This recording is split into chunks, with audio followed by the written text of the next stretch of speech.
கிறிஸ்துவின் சபையார் வழங்கும் கிறிஸ்துவின் வசனம் நிகழ்ச்சியை கேட்க உங்கள் யாவரையும் அன்புடன் அழைக்கிறோம். கிறிஸ்துவின் வசனம், இது கிறிஸ்தவர் கீதம். பரிசுத்த வேதம் பறைசாற்றும் வசனம், கிறிஸ்துவின் வசனம், இது கிறிஸ்தவர் கீதம். கிறிஸ்துவின் சபையார் வாழ்த்தி வழங்கும் கிறிஸ்துவின் வசனம், இது கிறிஸ்தவர் கீதம். கிறிஸ்துவின் வசனம், கிறிஸ்துவின் வசனம், கிறிஸ்துவின் வசனம். வேதாகம செய்தி நேரத்திற்கு வரவேற்கிறோம். Welcome to the Bible message. அன்பானவர்களே, வேதாகம செய்தி வேளையில் உங்கள் யாவரையும் சந்திப்பதில் மிகுந்த மகிழ்ச்சி அடைகின்றோம். ஆண்டவராய் இயேசு கிறிஸ்துவின் பரிசுத்தமான நாமத்தில் உங்களை வாழ்த்தி வரவேற்கின்றோம். இன்றைய நாள் கர்த்தருடைய செய்திக்காக எக்கால சத்தம், the voice of the trumpet. எக்கால சத்தம் நம்முடைய பிதாவாகிய தேவன் இஸ்ரவேல் மத்தியிலே முதலாவது தோன்ற பண்ணினார். சீனாய் மலையிலே பிதாவாகிய தேவனுடைய பிரசன்னம் அங்கே காணப்படும் போது எக்கால சத்தம் பலமாய் தொனித்தது என்று யாத்ராகம புஸ்தகம் 19வது அதிகாரம் 18-19 வசனங்களிலே நாம் வாசிக்கின்றோம். கர்த்தர் சீனாய் மலையின் மேல் அக்கினியில் இறங்கினபடியால் அது முழுவதும் புகைக்காடாய் இருந்தது. அந்த புகைச்சூளையின் புகையை போல எழும்பிற்று. மலை முழுவதும் மிகவும் அதிர்ந்தது. எக்கால சத்தம் வர வர மிகவும் பலமாய் தொனித்தது. மோசே பேசினான், தேவன் அவனுக்கு வாக்கினால் மறுமொழி கொடுத்தார். இஸ்ரவேலர்கள் யாரும் மலை அருகே வர வேண்டாம் என்ற ஒரு கட்டளை பிறப்பிக்கப்பட்டிருந்தது. தேவனுடைய பிரசன்னம் அங்கே இறங்கியிருந்தது. எக்கால சத்தம் வர வர மிகவும் பலமாய் தொனித்தது என்று பரிசுத்த வேதாகமும் யாத்ராகம புஸ்தகத்திலே நாம் வாசிக்கின்றோம். இது முதலாவது மோசே தேவனை சந்திக்க போகக்கூடிய அந்த தருணத்திலே நடைபெற்ற ஒரு நிகழ்வாக இருந்தது. இரண்டாவதாக நாம் பரிசுத்த வேதாகமத்திலே பார்க்கும்போது என்னாகமம் 29வது அதிகாரம் 1வது வசனம், 7ஆம் மாதம் 1 தேதி பரிசுத்த சபை கூடும் நாளாய் இருக்க கடவுது. 7வது மாதம் 1 தேதியிலே பரிசுத்த சபை கூடக்கூடிய நாளாக அவர்களுக்கு இருந்தது. அதில் சாதாரணமான யாதொரு வேலையும் செய்யலாகாது, வேலை செய்யவே கூடாது. அது உங்களுக்கு எக்காலம் ஊதும் நாளாக இருக்க வேண்டும். அந்த நாளிலே அவர்கள் எக்காலம் ஊதுவார்கள். இப்படியாக 7ஆம் மாதம் 1 தேதியிலே சபையாக கூடி எக்காலம் ஊதினார்கள் என்று பரிசுத்த வேதத்தின் மூலமாக நாம் அறிந்து கொள்கிறோம். மூன்றாவதாக நாம் பார்க்கும்போது இஸ்ரவேலர்கள் எரிகோ பட்டணத்தை ஜெயித்தார்கள். அங்கே ஆசாரியர்கள் 7 கொம்பு எக்காலங்களை ஊதிக்கொண்டு அவர்கள் கடந்து சென்றார்கள். யோசுவா 6வது அதிகாரம் 4-5 வசனங்கள். 7 ஆசாரியர்கள் பெட்டிக்கு முன்பாக 7 கொம்பு எக்காலங்களை பிடித்து கொண்டு போக வேண்டும். 7ஆம் நாளில் பட்டணத்தை 7 தரம் சுற்றி வர கடவர்கள். ஆசாரியர் எக்காலங்களை ஊத வேண்டும். அவர்கள் அந்த கொம்புகளினாலே நெடுந்தொனி இடும்போது நீங்கள் எக்கால சத்தத்தை கேட்கும் போதும் ஜனங்கள் எல்லாரும் மகா ஆரவாரத்தோடு ஆர்ப்பரிக்க கடவர்கள். அப்பொழுது பட்டணத்தின் அலங்கம் இடிந்து விழும். உடனே ஜனங்கள் அவரவர் தங்களுக்கு நேராக ஏற கடவர்கள் என்றார். நம்முடைய பிதாவாகிய தேவன் இஸ்ரவேலுக்காக யுத்தம் செய்தார். அவர்கள் எரிகோ பட்டணத்தை ஜெயித்தார்கள். எவ்விதமாக ஜெயித்தார்கள்? ஆசாரியர்கள் எக்காலங்களை பிடித்துக் கொண்டு கடந்து சென்றார்கள். 7 முறை சுற்றி வந்தார்கள் என்று பார்க்கிறோம். ஆசாரியர்கள் எக்காலங்களை ஊதினார்கள், நெடும் தொனியாக ஊதினார்கள். அந்த எக்கால சத்தத்தை ஜனங்கள் கேட்கும்போது எல்லாரும் மகா ஆரவாரம் செய்தார்கள். அந்த பட்டணத்தின் அலங்கங்கள் இடிந்து விழுந்தது. உடனே அவரவர் தங்களுக்கு நேராக ஏறி எரிகோ பட்டணத்தை பிடித்தார்கள் என்று பார்க்கிறோம். இஸ்ரவேல் ஜனங்களுக்காக கர்த்தர் அங்கே யுத்தம் செய்தார். அன்பானவர்களே, எக்காலங்கள் இப்படியாக அவருடைய வாழ்க்கையிலே வெற்றியாக ஊதப்பட்டது என்று நாம் பார்க்கிறோம். 4வதாக நாம் பார்க்கும்போது பண்டிகை காலங்களிலும் எக்காலம் ஊத வேண்டும். சங்கீதம் 81:3-4 வசனங்களிலே நாம் பார்க்கும்போது மாத பிறப்பிலும் நியமித்த காலங்களிலும் நம்முடைய பண்டிகை நாட்களிலும் எக்காலம் ஊதுங்கள். இப்படிப்பட்ட காலகட்டத்திலே அவர்கள் எக்காலங்களை ஊதினார்கள். எக்காலங்களை ஊதி ஜனங்களுக்கு தெரியப்படுத்தினார்கள். அதற்காக அவர்கள் எக்காலங்களை ஊதினார்கள். மாத பிறப்பிலும் செய்தார்கள், நியமித்த காலங்களிலும் செய்தார்கள். எல்லா பண்டிகை நாட்களிலும் அவ்விதமாகவே எக்காலங்களை ஊதினார்கள். இது இஸ்ரவேலுக்கு பிரமாணமும் யாக்கோபின் தேவன் விதித்த நியாயமாய் இருக்கிறது. இது இஸ்ரவேலுக்கு பிரமாணமாக இருந்தது, ஒரு நியாய விதியாக அது விதிக்கப்பட்டது என்று நாம் பார்க்கிறோம். 5வதாக நாம் பார்க்கும்போது ஒரு பட்டயம் வருகிறது என்றால் எக்காலம் ஊத வேண்டும். எசேக்கியேல் 33வது அதிகாரம் 3-4 வசனங்கள். இவன் தேசத்தின் மேல் பட்டயம் வருவதை கண்டு எக்காலம் ஊதி ஜனத்தை எச்சரிக்கும் போது எக்காலத்தின் சத்தத்தை கேட்கிறவன் அதை கேட்டும் எச்சரிக்கையாய் இராமல் பட்டயம் வந்து அவனை வாரிக்கொள்ளுகிறது உண்டானால் அவனுடைய இரத்தப்பழி அவன் தலையின் மேல் சுமரும். ஆக எதிராளி வருகிறான், யுத்தத்துக்கு வருகிறான் என்ற ஒரு செய்தியை அறிந்து எக்காலம் ஊதக்கூடியவன் எக்காலம் ஊத வேண்டும், ஜனத்தை எச்சரிக்க வேண்டும். அந்த எக்கால சத்தத்தை கேட்கிறவன் பட்டயம் வருகிறது, எதிராளிகள் வருகிறார்கள் என்ற ஒரு எச்சரிப்பின் சத்தத்தை அவன் கேட்டு ஆயத்தப்பட வேண்டும். ஒருவேளை எச்சரிக்கையாக இராமல் பட்டயம் வந்து அனைவரையும் வாரிக்கொள்ளும் அளவிற்கு அவன் அமைதலோடு கூட இருப்பானே என்றால் அவன் இரத்தப்பழியை காவற்காரன் கையிலே கேட்பேன். ஏனென்றால் காவல்காரன் தான் அந்த எக்காலங்களை ஊதி ஜனங்களுக்கு தெரியப்படுத்தியிருக்க வேண்டும். எக்காலத்தை ஊதாதபடியினாலே ஜனங்கள் எச்சரிக்கை அடையவில்லை. அதனாலே அந்த பழியை காவற்காரன் கையிலே கேட்பேன் என்று கர்த்தர் சொல்லியிருந்தார். 7வதாக நாம் பார்க்கும்போது எசேக்கியேல் தீர்க்கதரிசியை குறித்து கர்த்தர் சொல்லும்போது 33வது அதிகாரம் 7வது வசனம், மனுபுத்திரனே, நான் உன்னை இஸ்ரவேல் வம்சத்தாருக்கு காவற்காரனாக வைத்தேன் என்று சொல்லுகிறார். ஆகையால் நீ என் வாயினாலே வார்த்தையை கேட்டு என் நாமத்தினாலே அவர்களை எச்சரிப்பாயாக. Hear the word at my mouth and warn them from me. அவர்களை நீ எச்சரிக்க வேண்டும் என்று சொல்லுகிறார். மனுபுத்திரனே, நான் உன்னை இஸ்ரவேல் வம்சத்தாருக்கு காவற்காரனாக வைத்தேன் என்று கர்த்தர் சொன்னார். இன்றைக்கு நம்மையும் கூட கர்த்தருடைய பிள்ளைகளுக்கு காவற்காரனாக வைத்திருக்கிறார். எக்கால சத்தத்தை நாம் ஊத வேண்டியவர்களாக இருக்கிறோம். கர்த்தருடைய வார்த்தையை நாம் எடுத்து சொல்ல வேண்டியவர்களாக இருக்கிறோம். இதே காரியத்தை அங்கே எசேக்கியேல் தீர்க்கதரிசிக்கு சொல்லுகிறார். மனுபுத்திரனே, நான் உன்னை இஸ்ரவேல் வம்சத்தாருக்கு காவற்காரனாக வைத்தேன். ஆகையால் நீ என் வாயினால் வார்த்தையை கேட்டு என் நாமத்தினாலே அவர்களை எச்சரிப்பாயாக என்று சொல்லுகிறார். நாம் எச்சரிக்க வேண்டிய நேரத்திலே எச்சரித்து ஆக வேண்டும்.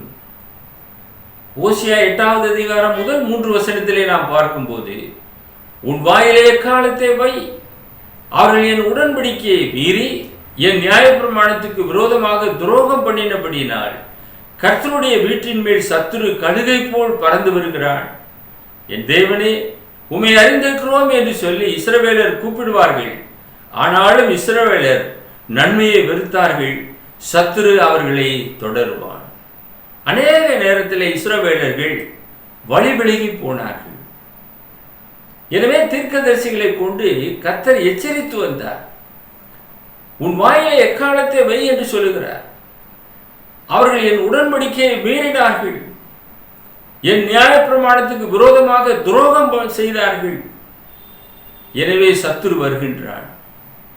சத்துரு எப்படி வருவான்? கர்த்தருடைய வார்த்தையை விட்டு விலகும் போது சத்துரு வருவான். அவன் கழுகை போல பறந்து வருவான்.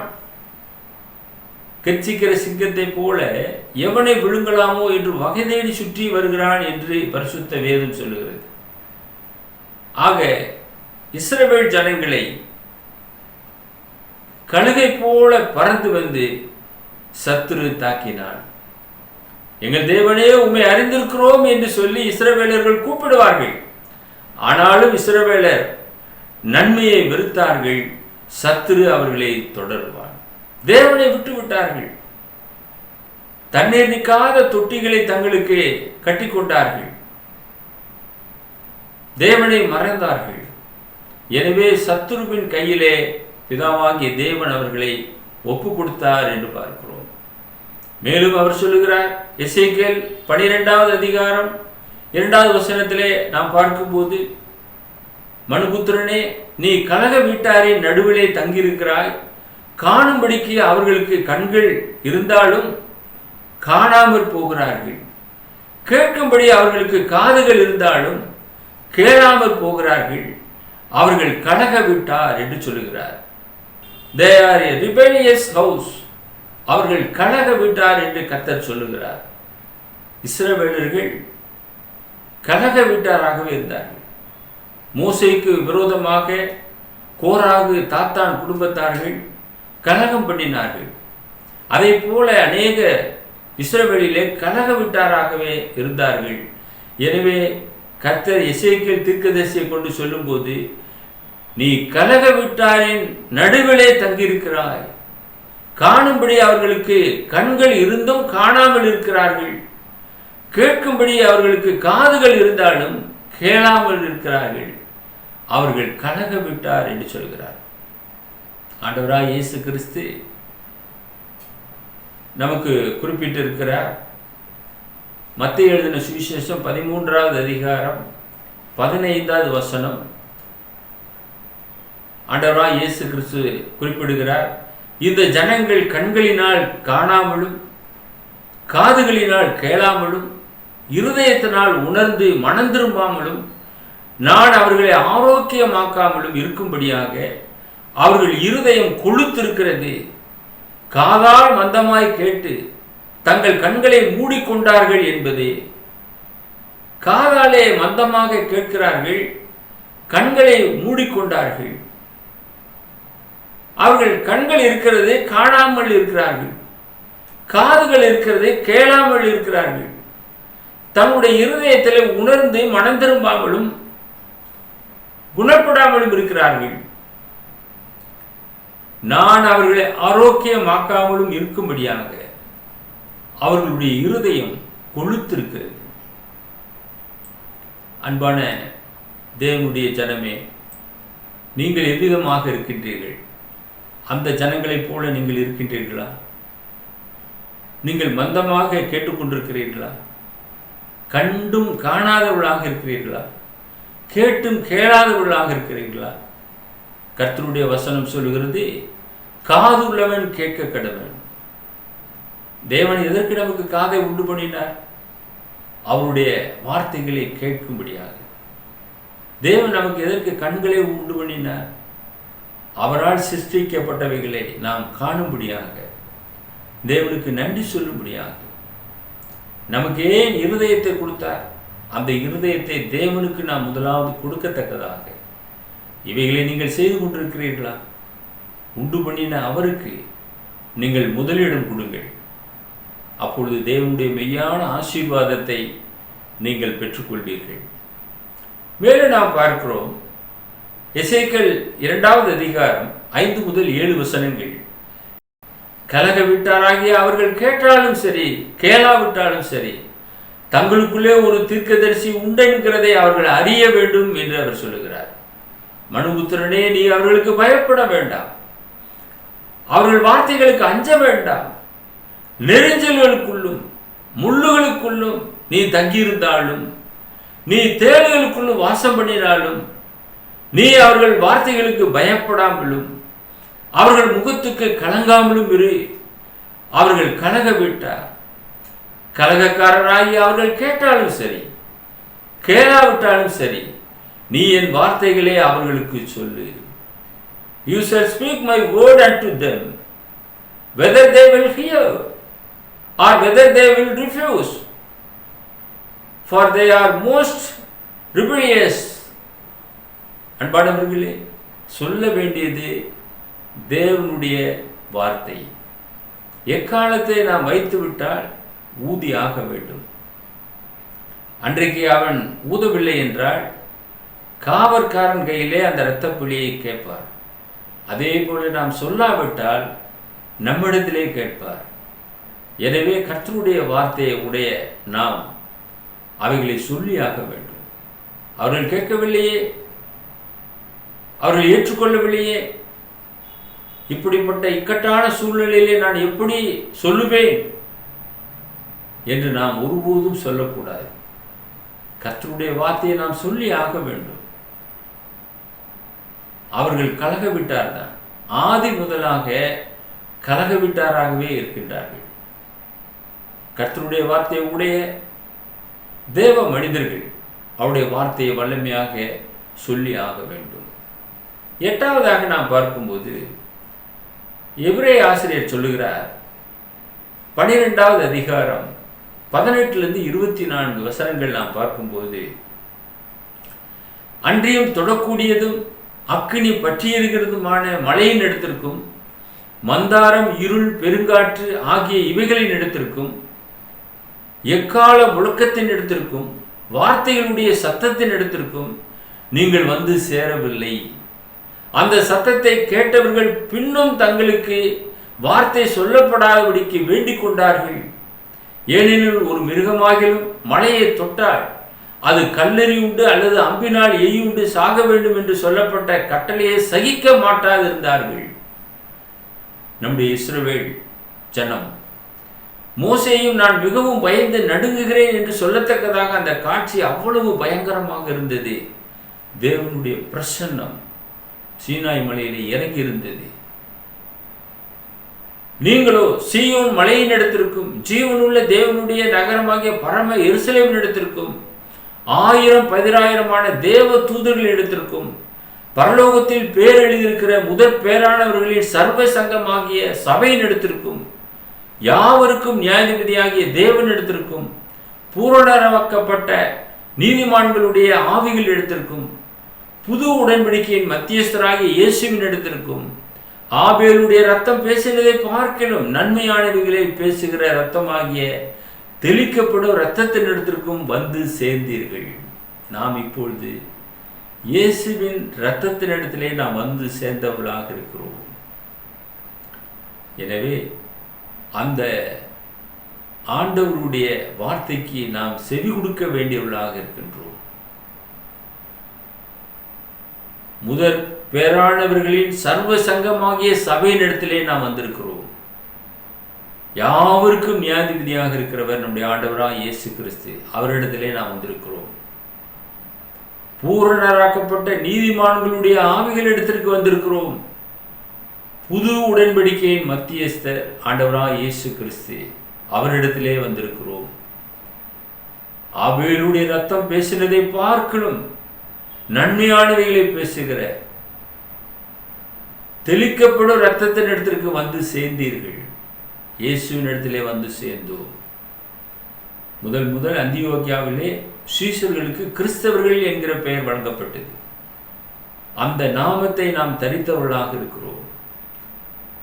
எனவே நீங்களும் நானும் அந்த சத்தத்திற்கு நாம் செவி கொடுத்து ஆக வேண்டும். முற்பிதாக்களுடைய காலத்திலே அந்த வார்த்தையின் சத்தத்தினத்திற்கு வந்தார்கள். ஆனால் நீங்களோ அவைகளுக்கு வந்து சேரவில்லை. அந்த சத்தத்தை கேட்டவர்கள் பின்னும் தங்களுக்கு வார்த்தை சொல்லப்படாதபடிக்கு வேண்டிக் கொண்டார்கள். ஏனெனில் ஒரு மிருகமாவது மலையை தொட்டால் அது கல்லெறி உண்டு அல்லது அம்பினால் எய்யுண்டு சாக வேண்டும் என்று சொல்லப்பட்ட கட்டளையை சகிக்க மாட்டாதிருந்தார்கள். மோசேயே மிகவும் பயந்து நடுங்கினார் என்று பார்க்கிறோம். அந்த காட்சி அவ்வளவு பயங்கரமாக இருந்தது. நீங்களோ சீயோன் மலையின் இடத்திற்கும் ஜீவனுள்ள தேவனுடைய நகரமாகிய பரம எருசலேமின் இடத்திற்கும் 1000 10,000 தேவதூதர்கள் இடத்திற்கும் வந்து சேர்ந்திருக்கிறீர்கள். எனவே அவருக்கு நீங்கள் செவி கொடுக்க வேண்டும். மேலும் நாம் வாசிக்கிறோம் 9வதாக வெளிப்படுத்தின விசேஷம். பின்பு தேவனுக்கு முன்பாக நிற்கிற 7 தூதர்களை கண்டே, அவர்களுக்கு 7 எக்காலம் கொடுக்கப்பட்டது. 7 தூதர்கள், 7 சபை, 7 எக்காலம் என்றெல்லாம் நாம் வேதத்திலே பார்க்கிறோம் அல்லவா? இங்கே தேவனுக்கு முன்பாக நிற்கக்கூடிய 7 தூதர்கள், 7 எக்காலம் கொடுக்கப்பட்டது. எரிகோவை அவர்கள் ஜெயிக்கும் போது ஆசாரியர்கள் 7 எக்காலங்களை பிடித்திருந்தார்கள். இங்கே 7 தூதர்கள் மத்தியிலே 7 எக்காலம் கொடுக்கப்பட்டிருக்கிறது. எதற்கு எக்காலம் கொடுக்கப்பட்டது? அந்த எக்காலங்களை அவர்கள் ஊதுவார்கள். 10வதாக நாம் பார்க்கும்போது வெளிப்படுத்தின விசேஷம் 11:15 7ஆம் தூதன் எக்காலம் ஊதினான். அப்பொழுது உலகத்தின் ராஜ்யங்கள் நம்முடைய கர்த்தருக்கும் அவருடைய கிறிஸ்துவுக்கும் உரிய ராஜ்யங்கள் ஆயின. அவர் சதா காலங்களிலும் ராஜ்யபாரம் பண்ணுவார் என்னும் கம்பீர சத்தங்கள் வானத்தில் உண்டாயின. 7ஆம் தூதன் எக்காலம் ஊதினோடனே உலகத்தின் ராஜ்யங்கள் எல்லாம் கர்த்தருடைய ராஜ்யங்களாக மாறினது. அவருடைய கிறிஸ்துவுக்கும் உரிய ராஜ்யங்கள் ஆயின. அவர் சதா காலங்களிலும் ராஜ்யபாரம் பண்ணுவார் என்கிற கம்பீர சத்தம் வானத்திலே உண்டானது. ஆண்டவராய் இயேசு கிறிஸ்து சீசர்களை பார்த்து சொல்லும்போது, வானத்திலும் பூமியிலும் சகல அதிகாரம் எனக்கு கொடுக்கப்பட்டிருக்கிறது. இன்றைக்கு அவருடைய ஆளுகையின் கீழாக நாம் இருக்கிறோம். இயேசு கிறிஸ்து ராஜாதி ராஜாவாக வீற்றிருந்து ஆளுகை செய்கிறார். அவருடைய ஆளுகையின் கீழாகவே இந்த உலக ராஜ்யமானது இருக்கிறது. இன்றைக்கு ஆவிக்குரிய ராஜாதி ராஜாவாக வீற்றிருந்து நம்மை ஆளுகை செய்கிறார். கிறிஸ்துவுக்கும் உரிய ராஜ்யங்கள் ஆயின என்று வேதம் சொல்லுகிறது. அந்த அதிகாரம் முழுவதும் பிதாவாகிய தேவன் தம்முடைய குமாரனுக்கு கொடுத்திருக்கிறார்.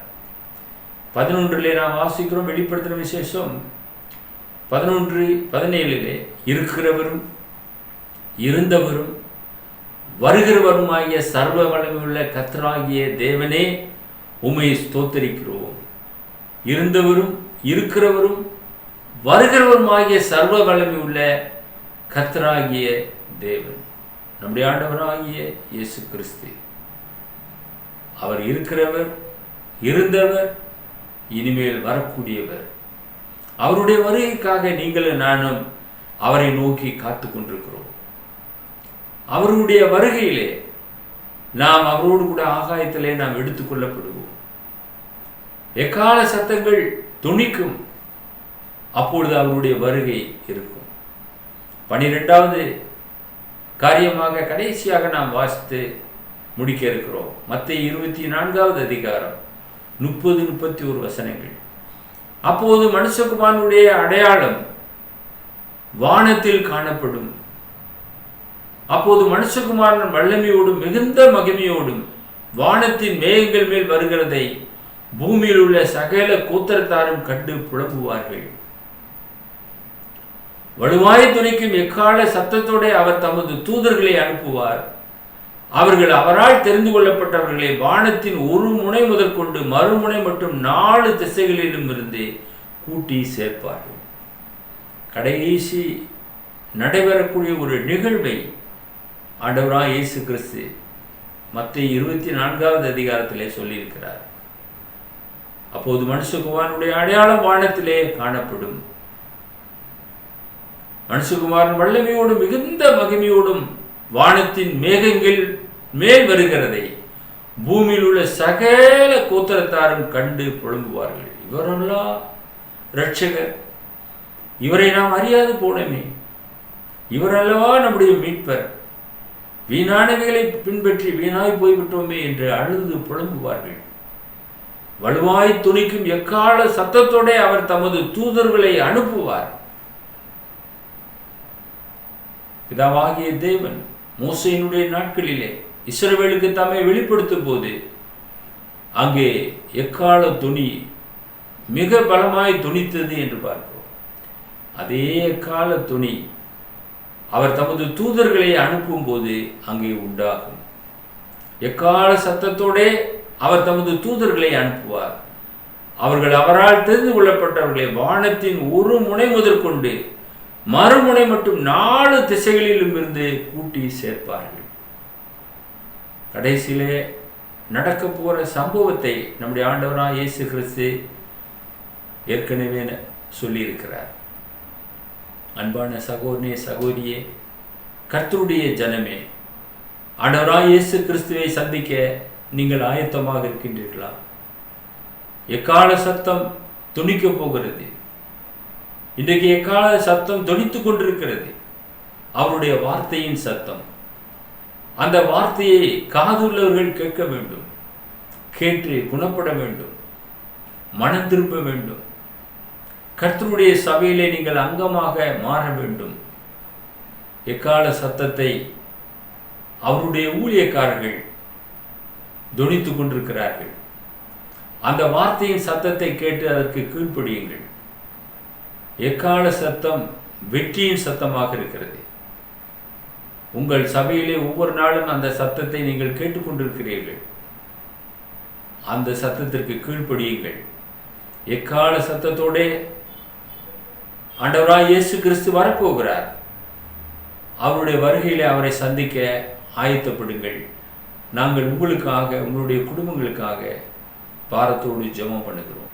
எங்களை நேசித்து வழிநடத்துகிற பரலோகத்தின் பிதாவே, எக்கால சத்தத்தோட நம்முடைய குமாரனாய் இயேசு கிறிஸ்து வரப்போகிறார் என்ற ஒரு செய்தியை நாங்கள் அறிந்து கொண்டோம். ஆண்டவராய் இயேசு கிறிஸ்துவை நாங்கள் சந்திக்க ஆயத்தம் உள்ளவர்களாக இருக்கத்தக்கதாக இங்கே நாங்கள் எக்கால சத்தத்திற்கு செவி கொடுத்தவர்களாக, அதற்கு கீழ்ப்படிந்தவர்களாக, ஆயத்தம் உள்ளவர்களாக இருக்க இவ்வசனங்களின் மூலமாக எங்களை வழிநடத்தின தயவிற்காக நன்றி செலுத்துகிறோம். இந்த நிகழ்ச்சியை கேட்டுக்கொண்டிருக்கிற அருமையான நேயர்கள் ஒவ்வொருவருக்காக பாரத்தோடு ஜெபம் பண்ணுகிறோம். எக்கால சத்தத்திற்கு கீழ்ப்படியவும், இஸ்ரவேல் ஜனங்களைப் போல கலக விட்டார்களாக இல்லாமல் உம்முடைய வார்த்தைகளை ஏற்றுக்கொண்டவர்களாக உம்முடைய குமாரனாய் இயேசுவை சந்திக்க ஆயத்தப்பட அவர்களை பொறுப்பெடுத்து வழிநடத்த வேண்டுமாய் எங்கள் அன்பின் ஆண்டவர் இயேசு கிறிஸ்துவின் விலையேறு பெற்ற நாமத்தில் இந்த ஜெபத்தை தாழ்மையோடு ஏறெடுக்கிறோம் எங்கள் பரலோகத்தின் பிதாவே, ஆமென். இருக்கிறவரும் இருந்தவரும் வருகிறவருமாகிய சர்வ வல்லமையுள்ள கர்த்தராகிய தேவனே, உம்மை ஸ்தோத்திரிக்கிறோம். We give you thanks, O Lord God Almighty, which is, which was, which is to come. Amen.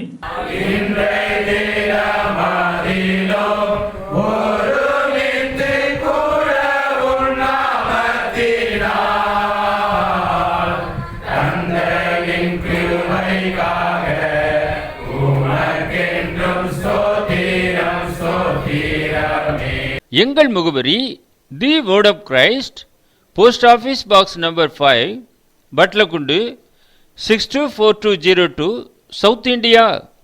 Our mobile number 9443558041. Another number 6379350509. Email address arjunandglory@gmail.com. View our The Word of Christ program on YouTube channel. May God bless you all. மீண்டும் அடுத்த நிகழ்ச்சியில் உங்களை சந்திக்கும் வரை கர்த்தருடைய கிருபை நம் அனைவரோடும் கூட இன்றும் என்றும் சதா காலங்களிலும் இருப்பதாக.